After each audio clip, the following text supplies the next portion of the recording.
الله أكبر الله أكبر.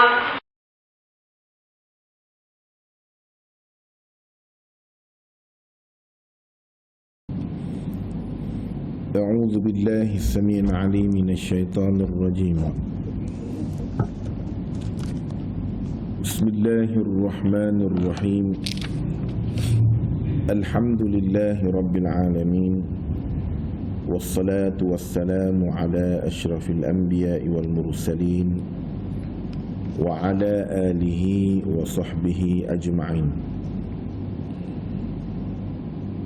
قال رب اشرح لنا صدورنا ويسر لنا أمورنا واحلل عقدة من لساننا يفقهوا قولنا. رب يسر ولا تعسر، رب تمم بالخير.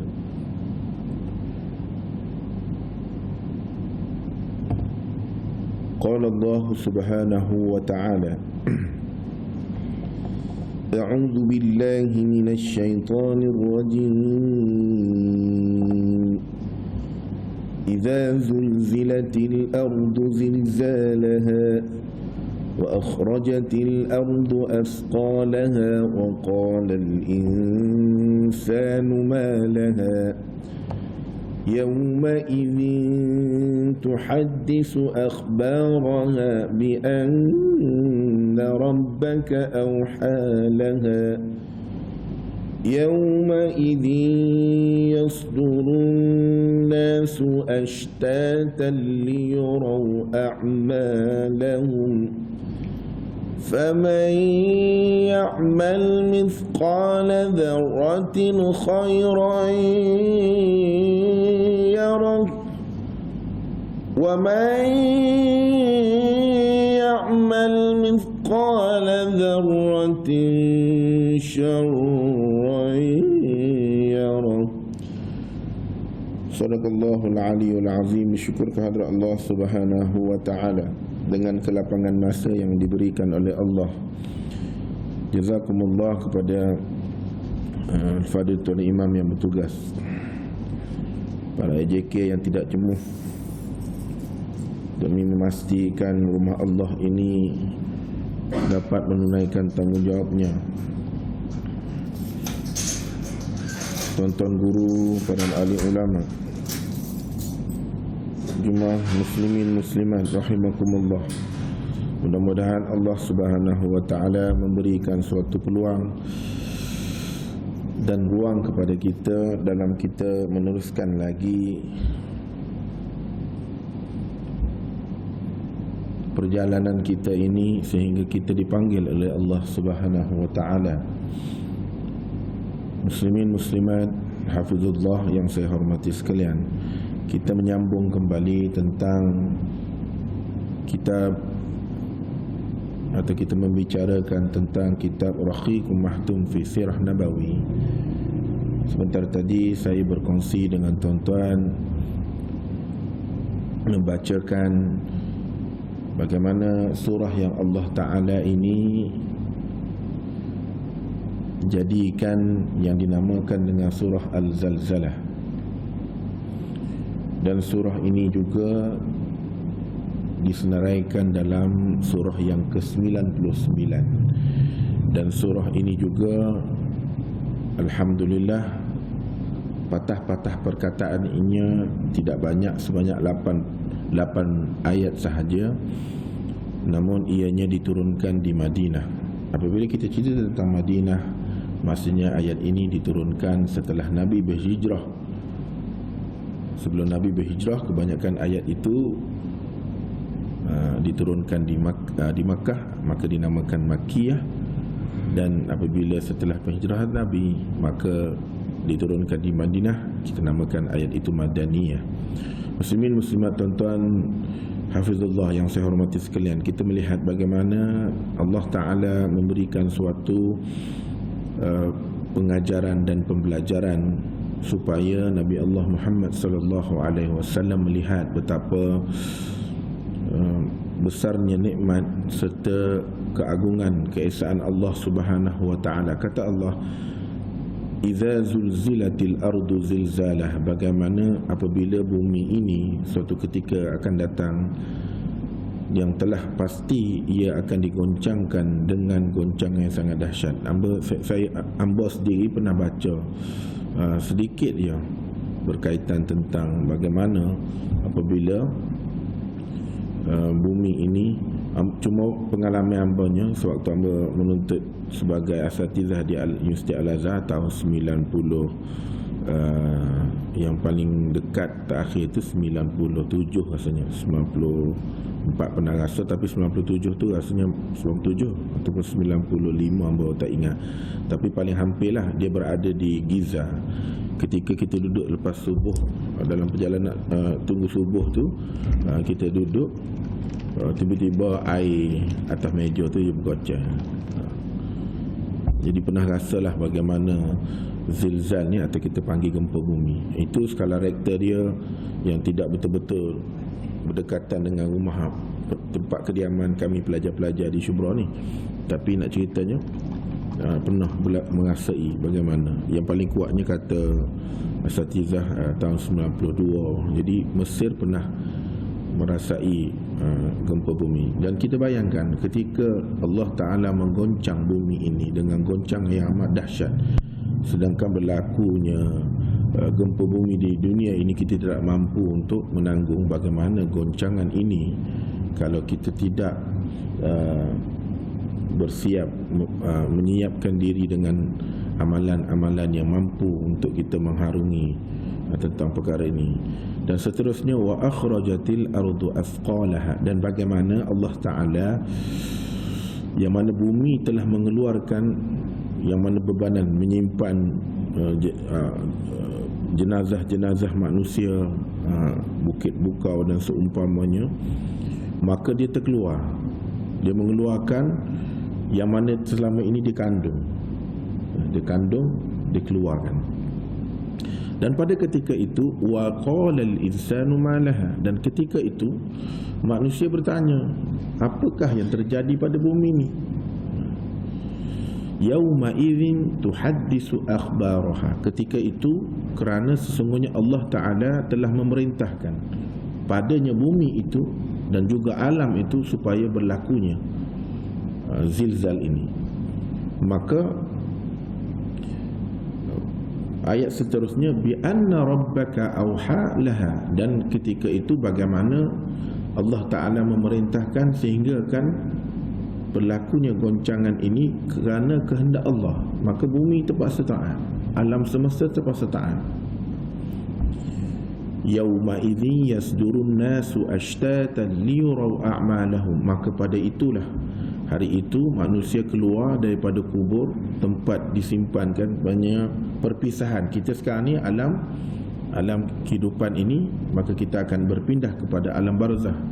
Walaupun sebelah tu saja kubur, tapi alam kita sudah berbeza. Buktinya apabila tok laki dia kaya ke, dia memiliki kekuatan yang besar ke, dia memiliki apa saja atas muka bumi ini, apabila sudah berlakunya kematian dan dinamakan sebagai jenazah, gelarannya almarhum. Kalau bukan Islam mungkin dia panggil berbagai-bagai istilah lah. Maka dia tak layak dah duduk bumi. Hatta kalau mari ke masjid pun orang duduk depan, orang letak depan. Walaupun kita sayang pada dia, kita sendiri pun sayang, kita terpaksa meninggalkan alam yang fana ni, kita terpaksa berada di alam barzakh walaupun sebelah tu.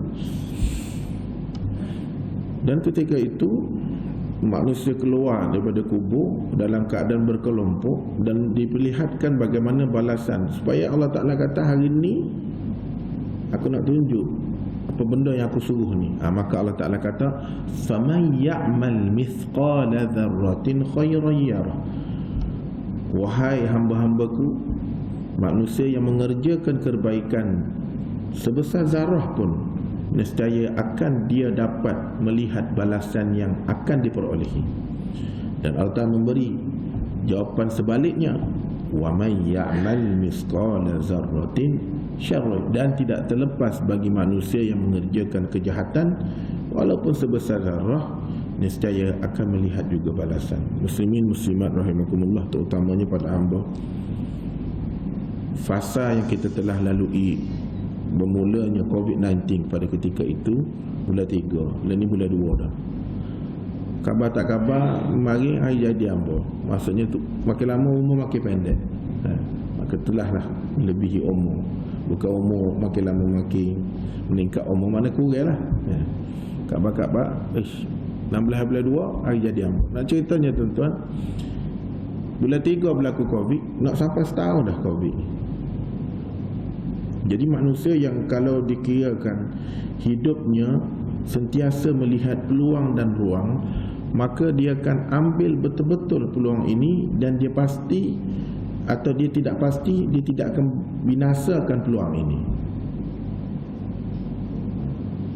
Sebab itu tuan-tuan muslimin muslimat rahimakumullah, kita baca kitab ini supaya kita melihat bagaimana perjuangan Nabi Muhammad sallallahu alaihi wasallam yang besok kita nak minta syafaat dia.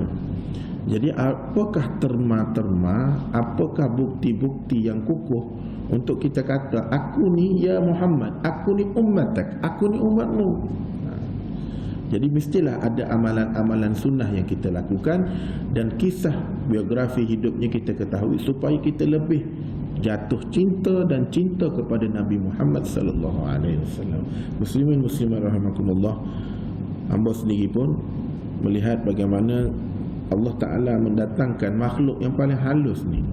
Yang hamba pernah ceritakan dulu bagaimana Allah tak datangkan lagi Dukhan, Hamim wal kitab. Dalam surah Dukhan di ujung tu dia ada menceritakan bagaimana Dukhan tu datang ni padan dengan COVID-19 je. Maka bukan Malaysia saja, bukan Kelantan saja terpaksa melalui SOP, tetapi dunia terpaksa melalui dan terpaksa akur. Sehingga ada setengah negara itu Allah tak angkat. Mungkin kita kena lihat di situ. Wajarkah kita menyalahkan antara satu sama lain? Wajarkah kita membiarkan peluang yang ada ini? Wajarkah kalau sebagai contohnya kita hilang pekerjaan atau kita hilang sebuah pendapatan, kita membiarkan, kita menyalahkan keadaan tertentu ataupun pihak berkuasa tertentu, walhal peluang itu begitu banyak. Jadi manusia yang melihat kebaikan, maka Allah Ta'ala akan bagi walau sebesar darah. Allah Ta'ala dah janji dah sini pada ayat yang ke-7, faman ya'mal mithqala dzarratin khairan yarah. Pasal apa berlaku zilzal ni, pasal apa berlaku kiamat ni, Allah Ta'ala nak tunjuk ni pokokmu ni, aku ni adalah menjadikan kamu, aku ni menjadikan kamu. Letih tak kita kena semayang? Letih. Penat tak kita kena puasa? Penat. Orang puan pula kena tutup aurat, gotongan ni, letih. Letih. Kita kena kerja cari rezeki, letih. Tapi dia bersifat sementara. Kalau Allah menghitung perkara itu adalah suatu perkara asas keutamaan, maka tiadalah seperti mana yang difirmankan oleh Allah, faman ya'mal misqala dzarratin khairan yarah. Dan sebaliknya, wa man ya'mal misqala dzarratin syarran yarah. Maka muslimin muslimat, hari ini kita melihat bagaimana kisah yang kita ingin sambungkan, tajuk dia berkaitan tentang penghijrahan pertama Nabi ke Habsyah. Kita tinggalkan tentang ayat yang surah yang saya bacakan tadi supaya tuan-tuan muslimin rahimakumullah, termasuk saya lah, mentadaburi apakah intipati yang Allah Ta'ala ingin. Ni kita dah berada di bulan Rejab ni. Praktis puasa lah. Wahai bapaku, saudaraku, abangku, ipaduai dan seumpamanya. Kalau tak pun sekurang-kurangnya Isnin Khamis, supaya besok bila masuknya Syakban, masuk Ramadan tak terkejut. Masa itulah berlakunya kalau apa yang duduk kat hospital, masa itulah macam-macam penyakit lah. Tak boleh lapar lah, tak itulah. Jadi Allah Ta'ala dah bagi peluang, maka datangnya Rejab. Lepas tu adanya Syakban, sehingga ada doa khusus, Allahumma barik lana fi Rajab wa Syakban wa balighna Ramadan. Jadi tuan-tuan perempuan, semasuk saya, gunakanlah peluang ini. Nak masuk setahun dah Covid ni. Jadi kita melihatlah dengan sudut pandang yang positif, dan kita menggunakanlah peluang ini. Allah Ta'ala ingin memberi sesuatu perkara pada kita supaya kita kembali kepada Allah Ta'ala. Kenapa ada setengah negara yang Allah Ta'ala meringankan, hatta diangkat mestilah di dalam negara ataupun kepimpinan pentadbiran di dalam negara itu berusaha, termasuk daripada atas bawah, bawah di atas, fokus dan bertungkus lumus seperti mana kita lihat pada kisah Siti Hajar yang dalam keadaan berlari baina Safa wal Marwa, Safa wal Marwa, Safa Marwa, untuk mencari makanan, untuk mencari juadah. Akhirnya Allah Ta'ala menghadiahkan.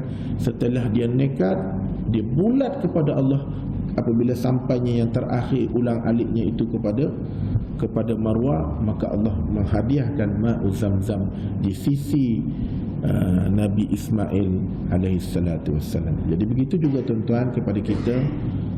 Manusia yang negatif, dia tetap akan melihat negatif. Manusia yang melihat kata lagi ni, maka berlakulah pencurian dan seumpamanya. Jadi ini peranan kita tuan-tuan, peranan kita yang bukan sekadar mari sembahyang, dapat bertimpuh memohon keampunan pada Allah, takarub kita pada Allah Ta'ala, sekaligus kita menjadi duta. Kalau Nabi pernah nyampaikan Qul la ilaha illallah Muhammadur Rasulullah dakhalal jannah, maka kita punya peranan perlu kena sampai. Padailah pokok kita ni, marilah kita kembali kepada Allah Ta'ala, fokus dalam keadaan bulan Rejab, Syakban, dan kalau diberi Ramadan sampai boleh bertarawih, alhamdulillah, maka kita gunakanlah sebaik-baik mungkin untuk kita pulang kepada Allah Ta'ala, bertakarrub pada Allah Ta'ala, agar Allah Ta'ala segera angkat dan anak-anak kita boleh bersekolah, dan kita boleh melalui pekerjaan macam biasa, kita pun boleh berjemaah seperti mana sedia kala. Sudah semestinya pihak berkuasa telah mengira dari pelbagai aspek untuk menjadikan penjarakan dan berlakunya PKP ini sudah ada semestinya diperkirai dari segi sudut agamanya, kesihatannya dan seumpama. Janganlah kita mempertikaikan, malah kita menyokong. Mudah-mudahan Allah Ta'ala memberi dengan kesatuan kita ini, kita mendapat natijah yang terbaik. Allah Ta'ala segera mengangkat, mudah-mudahan, amin. Jadi kita melihat bagaimana penghijrahan pertama Nabi ke Habsyah, bagaimana ketika umat Islam ketika itu, tuan-tuan muslimin rahimakumullah, dalam pertengahan dan penghujung tahun, pada tahun Nabi menjadi Nabi, tahun keempat kenabian. Pada mulanya ia bermula pada sebagai penindasan-penindasan kecil, sehingga makin lama makin besar, makin lama makin besar. Maknanya daripada hari ke hari, sampai minggu ke minggu, dan sampai ke bulan, sehinggalah makin lama makin teruk, sampai ia ini berlaku ke peringkat pertengahan tahun kelima Nabi diangkat menjadi Rasul sallallahu alaihi wasallam. Maka dalam keadaan ini umat Islam diuji, dan mula merasakan tidak selamat untuk menzahirkan tentang berimannya kepada Allah Subhanahu wa taala, dan Muhammad itu yakin bahawa ia adalah pesuruh Allah Subhanahu wa taala. Maka ditindas daripada tahun keempat Nabi diangkat menjadi Rasul sampai ke tahun kelima, pertengahan tahun kelima. Lalu disebabkan itulah orang-orang Islam serasa tak selamat tinggal di Mekah, yang menyebabkan mereka berfikir untuk mencari resolusi. Maka resolusi yang dia cari, supaya tak ada cara dah, terpaksalah keluar untuk menyelamatkan diri dan cemuhan serta hinaan dan siksaan daripada kaum kafir Quraisy, tentang pengikut Nabi ataupun kaum yang beriman dengan Allah dan Muhammad itu pesuruh Allah. Maka ketika itu mereka berfikir bagaimana untuk beruzlah, untuk berhijrah. Maka pada saat mereka menghadapi penyertaan seperti ini, maka turun dalam suratul Kahfi, yang mana sebagai jawapan beberapa soalan diajukan oleh orang musyrikin kepada Nabi Muhammad SAW. Nabi tidak akan berkata-kata melainkan wahyu daripada wahyu Allah Subhanahu wa taala. Jadi kalau dihitungkan, pernah kita ceritakan pada peringkat awal bagaimana kaum kafir Quraisy ni yang ingin melihat tanda-tanda kenabian, pernah dia minta, kalau kau Nabi buktikanlah. Maka Nabi pernah belah bulan, dia mintakan tangannya, sehingga kan Nabi pisahkan bulan berada di kanan dan berada di kiri, dan Nabi cantumkan balik. Dan pernah pula bangsa jin menyangkal, kalau kamu betul-betul pesuruh Allah Muhammad seperti mana yang aku pernah dengar yang akan diturunkan oleh Allah Subhanahu Wa Taala, akan lahirlah Nabi yang terakhir, iaitu kan dinama Nabi Khatimul Anbiya, kau buktikanlah. Maka Nabi panggil syajarah itu, pokok itu, dan pokok itu keluar datang dan berdialog dengan Nabi. Setelah itu mereka melihat penyaksian, barulah sekelompok jin itu beriman kepada Nabi. Kalau tuan-tuan pergi ke Mekah, tuan-tuan keluar, yang saya pernah ceritakan, tuan-tuan keluar di pintu Safa, tuan-tuan keluar di pintu Marwah atau di mana-mana pintu menuju nak balik ke tempat penginapan tuan-tuan di Abrad Janariah ataupun Qasrut Janariah, tuan-tuan akan melihat di satu masjid itu ada Masjid Syajarah. Berdepan sedikit berapa jaraknya adanya masjid jin. Maka di situlah berlakunya kisah.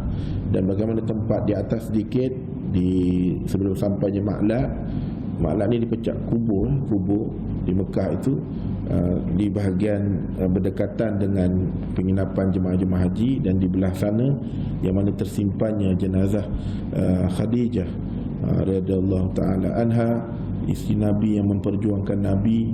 Boleh dikatakan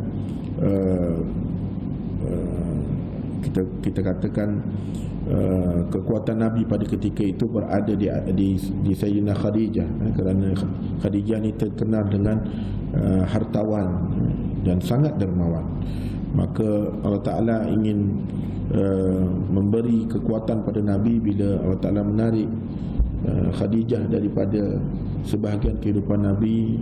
Bagaimana Nabi ingin merasai saat-saat kehilangan, selepas itu pula ditariknya atuk dia, mula ibu dia, lepas tu isteri dia, lepas tu sampailah ke peringkat yang seterusnya.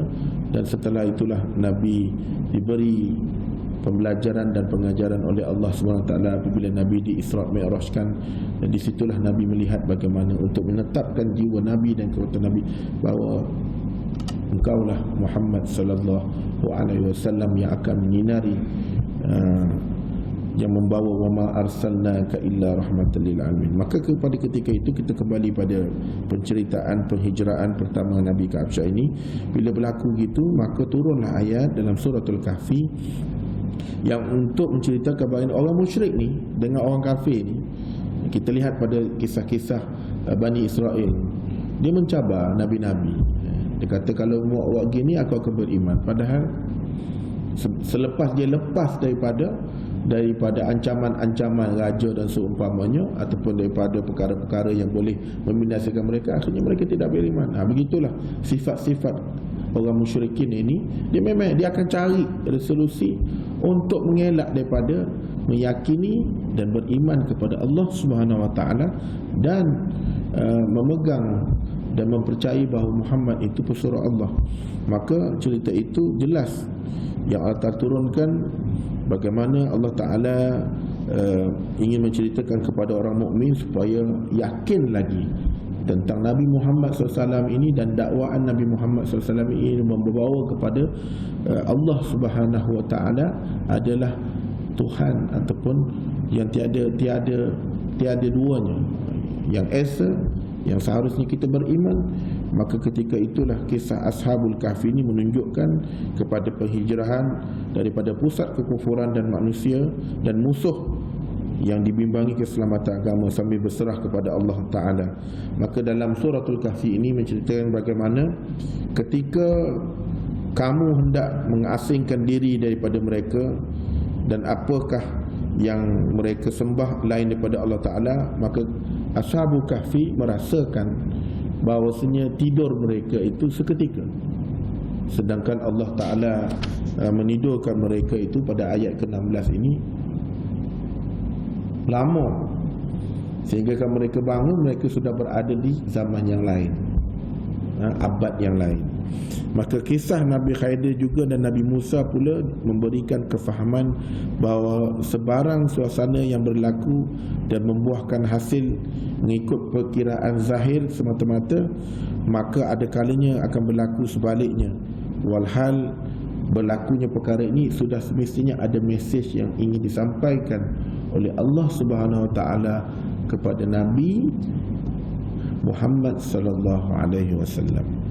Begitu juga bagaimana dalam kisah Zulkarnain, untuk Allah Ta'ala fahamkan kepada Nabi Muhammad yang menunjukkan bahawasanya bumi ini milik Allah Ta'ala dan dia mewariskan kepada siapa saja yang Allah Ta'ala berkehendak.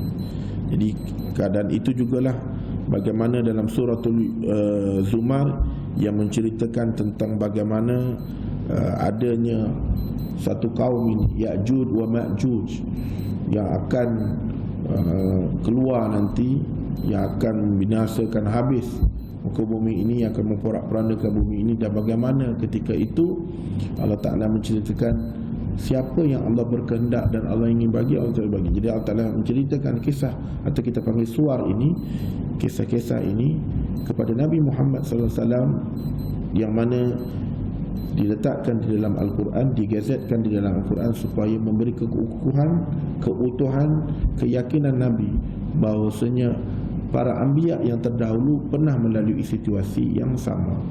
Bukanmu saja Muhammad mengalami penindasan, cemuhan, herdikan, caci maki, malah nabi-nabi yang terdahulu juga, Musa sendiri menghadapi bagaimana untuk mengajak bapa angkat, bapa yang membelanya pada kecil untuk beriman kepada Allah Subhanahu wa taala, maka dikirimkan Harun bersamanya.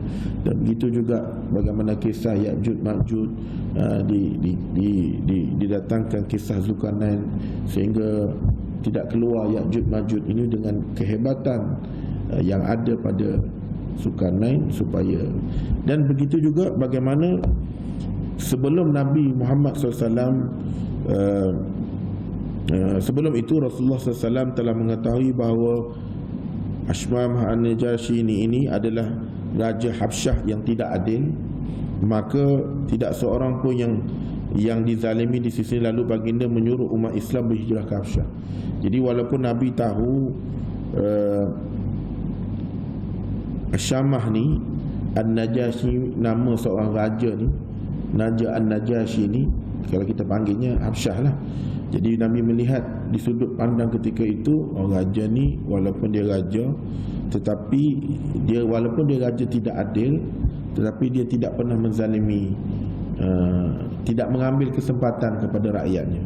Maka Nabi melihat ini ada sudut positif yang boleh kita ambil kira. Lalu Nabi Muhammad menyuruh yang beriman kepada Allah dan percaya bahawa Nabi Muhammad itu pesuruh Allah supaya berhijrah ke Habsyah untuk mengelakkan daripada kuatnya, maksudnya siksaan yang mereka hadapi.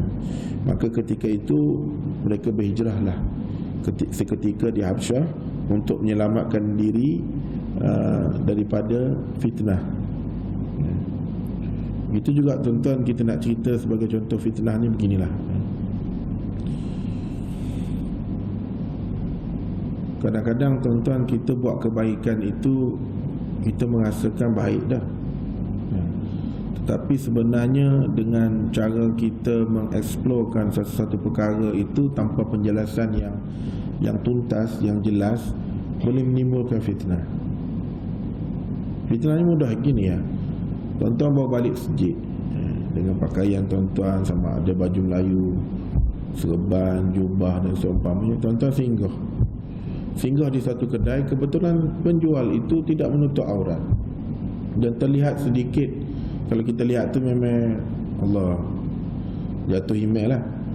Padahal tuan-tuan ini balik pada solat subuh ke solat asar ke, nak beli gobisa ke, nak beli gapo ke, kita memerlukan untuk beli. Di ketika itu kita berbicara seketika, mari orang yang sakit hati hak mana ni, dia ambil di sudut pandangan tu, dia ambil sudut negatif tu, maka dia explore di dalam Facebook, YouTube dan seumpamanya, maka berlaku fitnah. Ada kata tengok Pok Mak ni, namanya Tok Bilal, namanya Tok Imam, Tok Haji ni, tapi kalau tengok opoi kat kedah tu ya, padahal kebetulan hari tu hari pertama dia beli. Dia tak raja tepuh. Kebetulan dia mungkin dia ada keperluan yang daruriyat, mana keperluan kalau nak beli jauh, jadi tetamu tunggu di rumah, ataupun isteri dan anak-anak menunggu lama sarapan dan semua, maka dia singgah kedai tu terkenal. Padahal sebelum ni tak pernah tengok. Jadi mari orang sakit hati, deki, nak jatuh dia ni, ambil sudut pandang, explore bubuk, maka tersebarlah. Maka dia kata inilah orang agama fitnah. Perkara-perkara begini sekarang tuan-tuan dalam dunia alam maya ini, dia tanpa sepadan ni tuan-tuan kena berhati-hatilah. Hamba sendiri pun pasal kita inilah perancangan Zionis. Yahudi telah memikirkan 50 tahun dahulu memikirkan. Jadi perkara-perkara inilah tuan-tuan kadang-kadang boleh menyebabkan kita punya amalan jadi makin lama makin kurang. Jadi tuan-tuan cuba fikirkanlah, kalau kita boleh mengelak, kita mengelak, walaupun terpaksa berjauhan, kita beli sedikit daripada terfitnah begitu. Orang ni dia tak boleh tengok kan, padahal dia lama dah nak jadi Tok Bilal, Tok Siok ni lama dah gerak. Jadi tak boleh bila kita mesyuarat tak naik nama dia, maka dia cari. Allahu Akbar tuan-tuan. Jadi ini salah satu yang boleh menimbulkan fitnah. Jadi kita cubalah mengelak daripada fitnah ini. Kalau dah berlaku, kita tawakallah pada Allah Ta'ala. Yang kita sudah mengelak dan kita sudah berjauhan daripada kita panggil bau-bau fitnah itu, maka kita berdoalah pada Allah Ta'ala segera fitnah itu diangkat oleh Allah Subhanahu Wa Ta'ala. Maka ketika itu bila mereka melihat pada bulan Rejab, ni cerita bulan Rejab ni, tahun ke-5 kenabian, maka berhijrahlah kumpulan pertama para sahabat ke Habsyah. Maka mereka terdiri daripada 12 orang lelaki, 4 orang wanita yang diketuai oleh kita panggil Khalifatul Thalith Uthman bin Affan. Uthman bin Affan. Tuan-tuan baca Quran ni kan? Tuan-tuan baca Quran ni, bila kita sebut resam Uthman ni, maksudnya pada zaman Abu Bakar untuk mengumpulkan Quran menjadi mushaf, menjadi stok buku ni tak berjaya. Zaman Umar pun tak berjaya, maka zaman Uthman lah berjaya. Kebetulan zaman Uthman berjaya, maka dinamakan Rasmul Uthmani yang tuan-tuan baca ni. Kalau berlaku berjaya dikumpulkan zaman Abu Bakar, maka mungkin dia jadi resam Abu Bakri contoh seumpamanya, ataupun Umari dan seumpamanya. Tetapi Allah menentukan takdir itu berlaku, maka bila dihimpunkan, jadi Uthman pada ketika dia dilantik sebagai khalifah yang kita panggil Amirul Mukminin yang ketiga, maka setelah kewafatan Nabi, maka ketika itu dia berusaha dan akhirnya berjayalah daripada cetusan idea Abu Bakar, Umar, akhirnya Uthman lah berjaya mengumpulkan suhuf-suhuf, helaian-helaian, pelepah-pelepah tamat, dihitungkan, dipanggil pakar-pakar yang menghafaz Al-Quran ini, maka dituliskan dan akhirnya menjadilah sebuah mushaf atau kita namakan Al-Quranul Karim. Maka ketika itu Uthman bersama dengan 12 orang, 4 orang puan dan beberapa kanak-kanak berhijrah. Itu golongan yang pertama. Bersamanya adanya Ruqayyah, puteri kepada Rasulullah SAW. Maka Nabi pernah bersabda kepada mereka berdua, sesungguhnya mereka berdua adalah Ahlul Bait yang pertama berhijrah di jalan Allah Subhanahu Wa Taala selepas Ibrahim dan Lut alaihissalatu wassalam. Maknanya ketika Nabi Ibrahim alaihissalam di sekitar Iraq, Palestin, jadi Nabi Ibrahim pernah melalui peristiwa hijrah.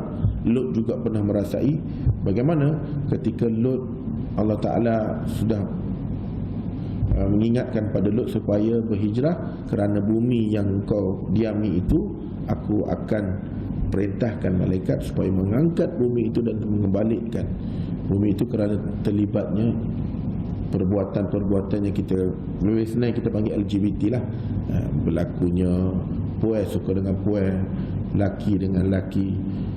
Bagaimana dengan isteri Nabi Lut pada ketika itu? Dia menyokong, dia memberitahu, dia menggalakkan, walahan tetamu itu tetamu Nabi Lut, pada dia beritahu. Akhirnya kaum dia datang serbu kerana ada tetamu tu rupanya rupawan, menawan. Jadi sampai tahap tu, jadi maka Nabi Lut diarahkan oleh Allah Subhanahu Wa Taala.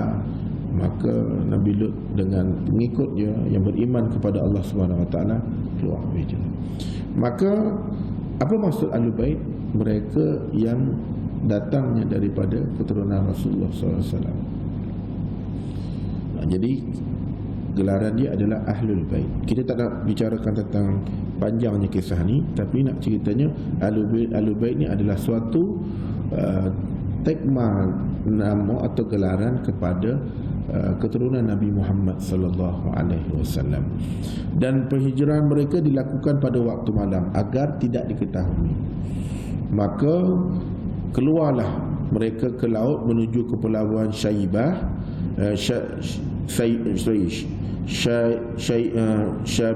Syabiyah.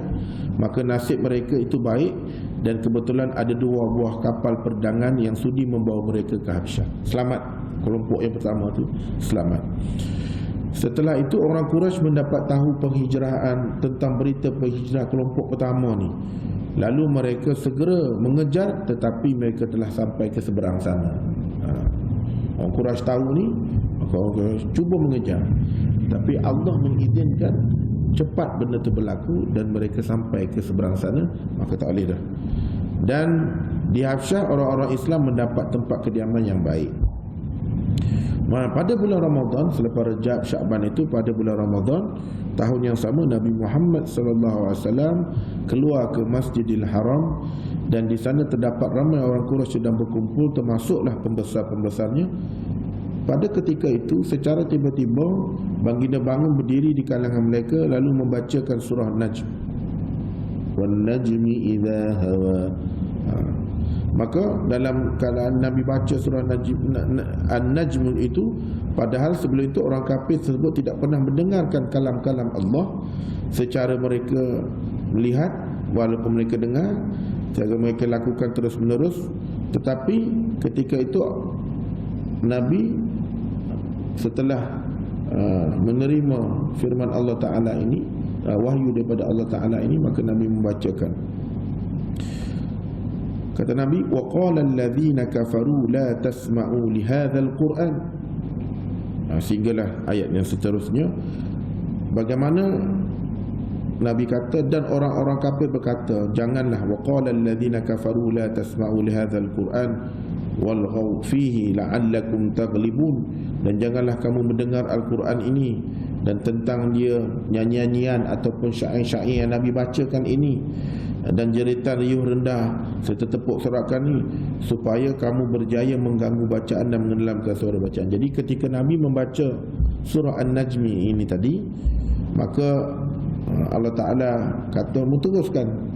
Jadi ketika itu kaum kafir musyrikin dan munafikin ini dibuat riuh rendah.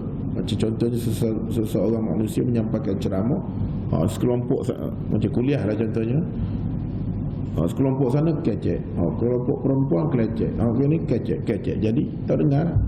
Jadi maka dalam keadaan itu, ketika Nabi membacakan wan najmi idza hawa ma dhalla sa, maka Nabi baca tu, maka ayat dalam suratul Fussilat ayat ke-26 ni Allah Ta'ala menyatakan bahawasanya, teruskan wahai Nabi Muhammad SAW.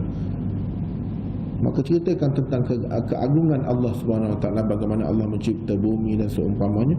Maka ketika itu dalam suratul Fussilat ayat ke-26 yang hamba baca tadi, maka dan orang-orang kafir berkata, janganlah kamu mendengar Al-Quran ini, yang apa Nabi ungkapkan ini semua syair, ini semua nyanyian. Maka tak saya dengar, tak dengar, kata orang kafir Quraisy ni. Tetapi Rasulullah SAW terus membacakan surah ini secara mendadak, lalu tembuslah pendengaran mereka tentang firman Allah dan memukau. Bila Nabi teruskan membaca ni,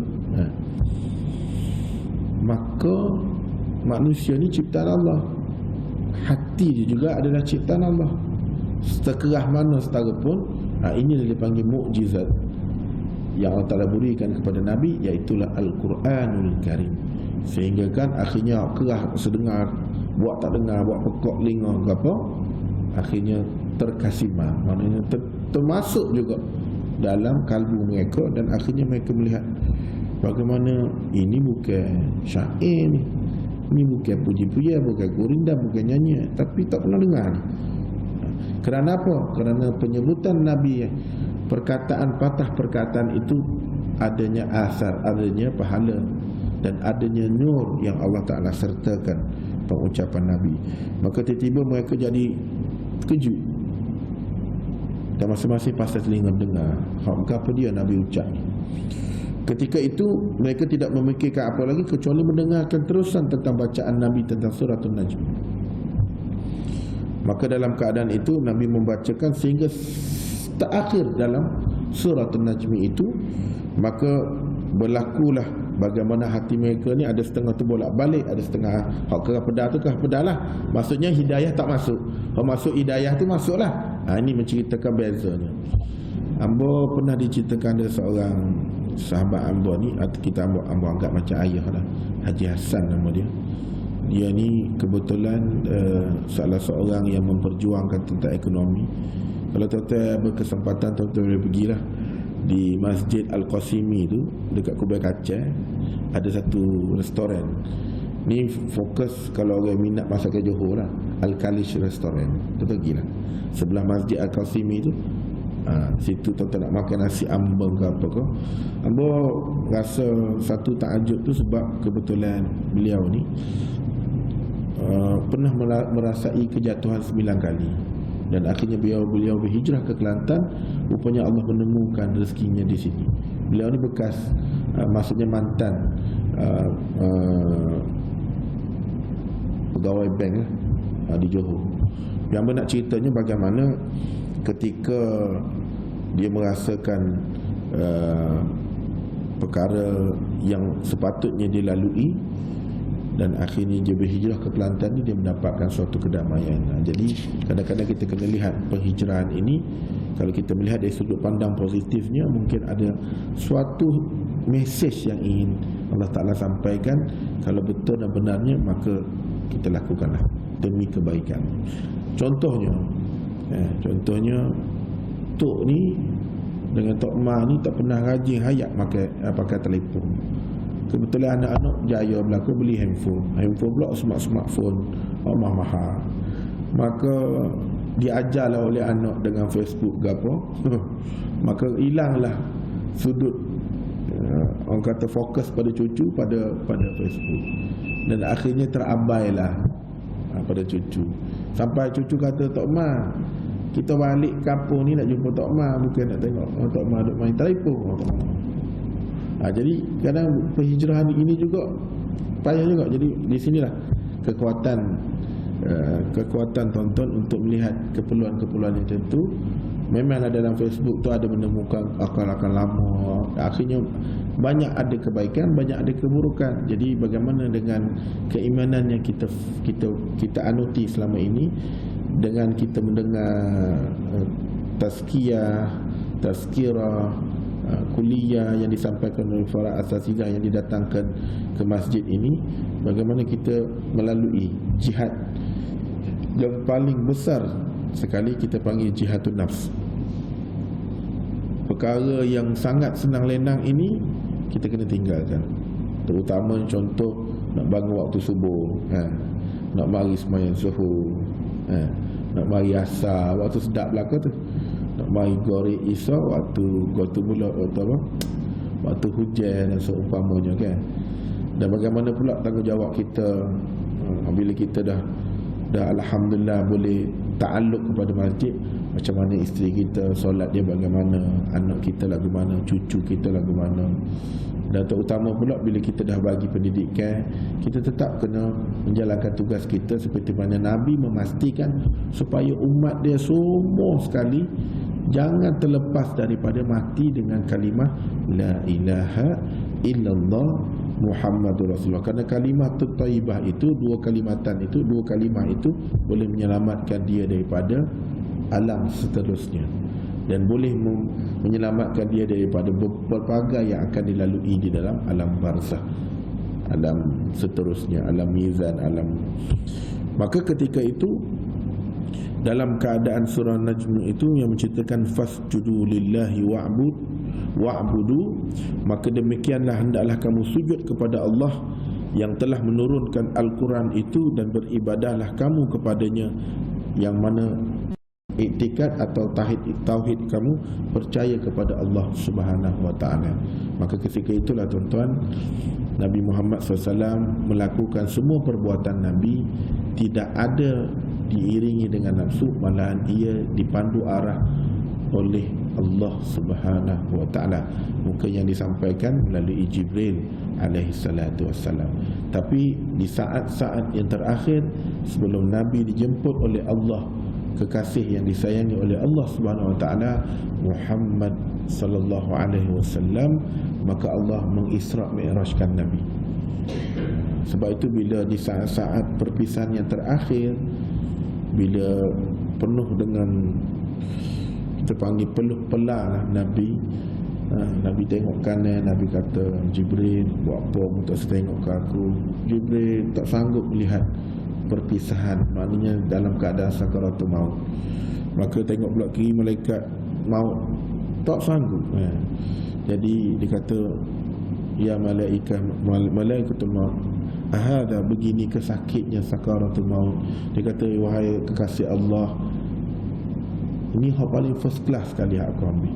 Jibril melihat kesihatan Nabi di saat kesakaratul maut tu, Jibril kata, ya Rasulullah, berdoalah dengan Ta'ala supaya hidup sampai kiamat.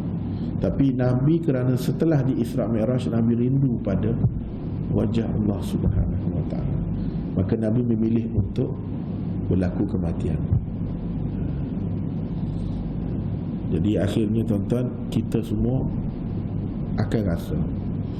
Jadi bagaimana nasib kita, kita tak tahu. Jadi tuan-tuan, seperti mana hamba bacakan tadi, tuan-tuan bertafakurlah seketika. Hamba pun kena berfikirlah, dah sampai, dah masuk usia umur ni, adakah faman ya'mal mithqala dzarratin syarran yarah, wa iyazbillah wa man ya'mal mithqala dzarratin khairan yarah, yang dipertimbangkan. Jadi tuan-tuan, gunalah peluang yang ada ini.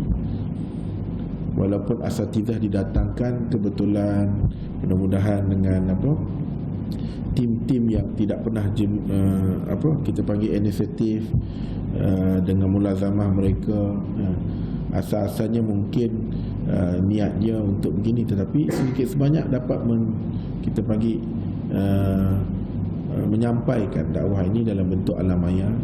Jadi kita doakan mudah-mudahan usul murni setengah tim yang ya mungkin mengambil ceramah-ceramah asatizah ini, maka dimasukkan di dalam media-media yang sepatutnya. Mudah-mudahan bukan sekadar konten, tetapi ia memberi suatu peluang kepada manusia. Kita berdoa agar dengan pencambahan ilmu ini, Jepun boleh masuk Islam. Dengan pencambahan ilmu ini, Kazakhstan boleh masuk Islam. Dengan pencambahan ilmu ini, walaupun mereka tak faham bahasa Melayu, tapi kalau Allah berkehendak tentang hidayah itu, maka akan sampai. Boleh cerita Haji Hassan tadi, ceritanya dia belajar banyak perkara sewaktu dia berhijrah ke Singapura. Maka ketika itu dia belajar sudut positifnya dengan tok-tok guru dia yang berbangsa Yahudi. Bila dia tanya, wahai tuan, kamu banyak tahu tentang Al-Quran, tapi kenapa tak akan masuk Islam? Kata Haji Hassan kepadamu. Maka dia kata, kalau kamu tahu bagaimana tentang kisah hidayah, maka kalau hidayah itu punya kamu bagilah. Tapi walaupun aku hafaz Al-Quran, aku tahan faham tentang Al-Quran, tetapi hidayah itu belum sampai pada diriku. Sebab itu nak cerita pada tuan-tuan, kalau kita lihat kaum kerabat kita membesar di Kelantan, sekolah di Kelantan, duduk dalam keadaan kepimpinan yang banyak memberikan peluang-peluang sehingga kita diangkat menjadi Serambi Mekah dan semua. Tapi kenapa ada setengah-setengah itu masih jauh lagi daripada agama, walhal seolah-olah tidak ada ulama umara dan seumpamanya. Maka inilah peranan kita tuan-tuan untuk mentasyrih, menjelaskan kepada mereka agama ini tidak boleh diwarisi. Agama ini perlu diperjuangkan, dan barang siapa yang memperjuangkan agama, dia akan mendapatkan kemanisan halawatul iman. Jadi bagaimana tuan-tuan, ketika tuan-tuan datang ke masjid, balik, maka jadikanlah diri tuan-tuan ini sebagai suatu asbab kepada orang melihat kita ini, supaya orang tertarik dengan kita. Jangan sebab kita semaya tapi kita ada kucing, kita bela itu bela ini, kucing pergi rumah orang, berak rumah orang, menyebabkan jiran-jiran kita marah. Kita buat gitu buat gini, padahal kita ahli masjid. Sepatutnya ahli masjid ni tak buat benda-benda gitu. Padahal kita kena jaga benda-benda kecil di keliling kita tu. Walaupun kita pergi mari disebabkan kucing tadi mari rumah jiran berak gapo, kita tak cakna, maka habis pahala kita selama ni, tuan-tuan, yang dapat kepada malah contoh hamba ada tengok dekat hamba tu nak masuk satu lorong tu, ya Allah, padahal itu dia kena bagi tanah reserve pada kerajaan, dia bagi orang tua tu mati lama dah, tapi orang duk menyumpah. Bayangkan tuan-tuan, sekangkang kera punya tanah tu akhirnya sesek kereta orang. Inilah tuan-tuan, semaya tapi di mana kefahaman Islam sehingga nak bagi tanah sekangkang kera tu pun menyebabkan memudahkan orang lalu lalang, akhirnya berlakulah siapa yang rugi? Diri dia sendiri, tuan-tuan, sebab dia dah masuk kubur dah. Orang duk maki, duk kata lagi masa tu. Jadi kita tak silah, tuan-tuan. Mana kesempatan yang ada ni, kalau dipikirkan wajar itu kebaikan lebih banyak. Walaupun kita payah nak melepaskan, maka kita lepaskanlah. Mudah-mudahan Allah Ta'ala gantikan kembali nanti kita iaitu rumah, tanah kita di syurga Allah Subhanahu wa Ta'ala. Segala itu peringatan. Kemudian kita sambung lagi bagaimana perancangan Quraisy terhadap para penghijrah ke Habsyah. Jadi kelompok pertama tadi dah lepas, yang diketuai oleh Uthman Al-Affan bersama dengan anak Nabi Ruqayyah. Nanti kita akan cerita insya-Allah minggu depan. Mudah-mudahan panjang umur, murah rezeki, dan kita doa sama-sama, doa untuk Ambo Etek supaya kita berkesempatan bertarawih seperti mana tahun-tahun sebelumnya. Jadi, maka doa kita akan sertakan Allahumma barik lana fi Rajab wa Sya'ban wa ballighna Ramadan. Qulu qawli hadza wa astaghfirullah li wa lakum. Wassalamualaikum warahmatullahi taala wabarakatuh. Bismillahirrahmanirrahim. Allahumma faqihna fid din wa 'allimna ta'wil wa 'ala siratal mustaqim. Allahumma yassir lana umurana ma'ar rahati liqulubina wa amnanina wassalamah wal afiyah fid din wad dunya wal akhirah innaka 'ala kulli syai'in qadir. Ya Allah, pandanglah kami dengan rahmat-Mu, pandanglah kami dengan janganlah pandang kami dengan azab-Mu, dengan kemurkaan-Mu. Ya Allah, Allahumma barik lana fi Rajab wa Sya'ban wa ballighna Ramadan. Rabbana atina fid dunya hasanah wa fil akhirati hasanah wa qina azaban nar. Rabbi yassir wa la tu'assir, Rabbi tammim bil khair. Allahumma waj'alna minal mutatahhirin waj'alna min ibadika salihin. Bismillahi syafi, bismillahi kafi, bismillahi muwafi, bismillahi tawakkalna 'ala Allah wa la hawla wa la quwwata illa billah al-'aliyyil 'azim. Bismillahilladzi la yadurru ma'a ismihi syai'un fil ardi wa la fis sama' wa huwa as-sami'ul 'alim. Walhamdulillahi rabbil alamin. Minta ampun, minta maaf, insyaallah panjang umur, rezeki. Kita jumpa lagi. Assalamualaikum warahmatullahi taala wabarakatuh.